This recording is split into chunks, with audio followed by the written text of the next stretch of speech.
Saudara-saudari terkasih, apakah saudara sudah memulai hari ini dengan penuh sukacita dan punya niat untuk berbuat baik meskipun kecil?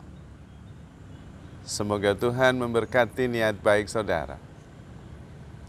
Saya ingin kita semua merenungkan tentang kemurahan hati Tuhan.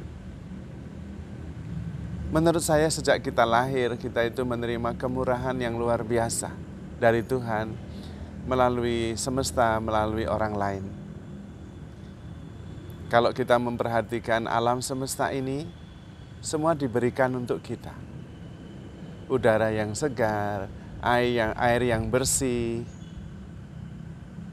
semua hasil hutan, hasil bumi, burung-burung, binatang-binatang, semua diberikan kepada kita dan berlimpah-limpah. Kita tidak akan kekurangan. Kalau ada yang kekurangan itu nggak tahu kenapa kekurangan. Mungkin ada yang mengambil lebih banyak sehingga yang lain tidak kebagian. Tapi toh kalau kita mencari tetap masih ada. Cari ikan di laut masih ada, di sungai masih ada. Menggali sesuatu di dalam tanah mereka bisa dapat. Menanam sesuatu bisa bertumbuh. Begitu berlimpah-limpah. Dan itu semuanya diberikan tanpa syarat. Kalau dulu kita juga bisa bilang air itu diberikan gratis. Kalau sekarang ya air harus beli juga. Tidak harus juga, tapi kita harus banyak yang harus membeli. Udara juga gratis. Tidak tahu suatu ketika apakah harus bayar. Pohon-pohon, binatang-binatang, mineral-mineral, apa saja diberikan berlimpah-limpah untuk kita. Supaya kita bahagia, supaya kita tenang, tidak khawatir.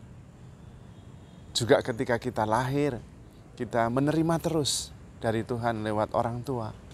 Begitu lahir, kita dikasihi, dididik, dilindungi, diberi makan, dijaga, dipelihara, sampai kita dewasa. Seandainya kita memberikan segala-galanya yang kita punya, tetap belum bisa menggantikan apa yang sudah kita terima. Maka tujuan Tuhan hanya satu, supaya kita bersyukur dan percaya dan mengandalkan Tuhan. Tuhan sudah membuktikan, memberikan segala-galanya.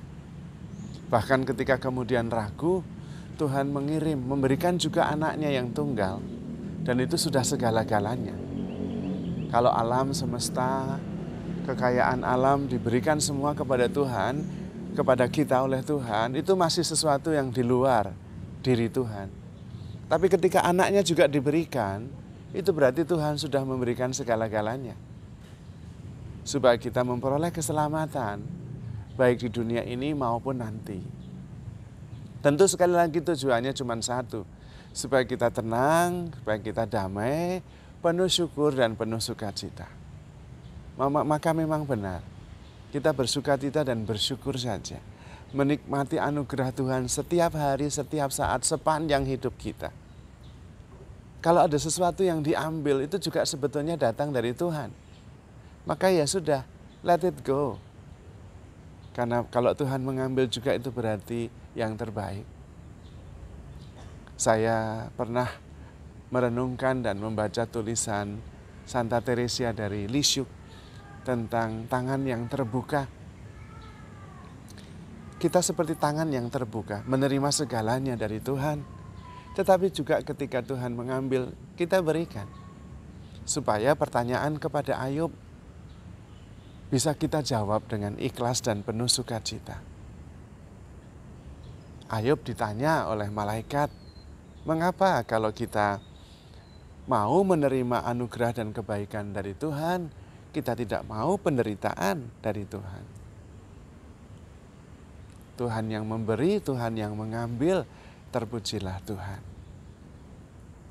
Kalau kita bisa seperti itu, hidup kita itu terbuka. Penuh syukur, penuh sukacita. Bisa menerima apa saja yang terjadi di dalam hidup kita tanpa penolakan apapun. Dan ketika Tuhan mengambilnya, kita serahkan. Karena memang yang mengambil yang punya.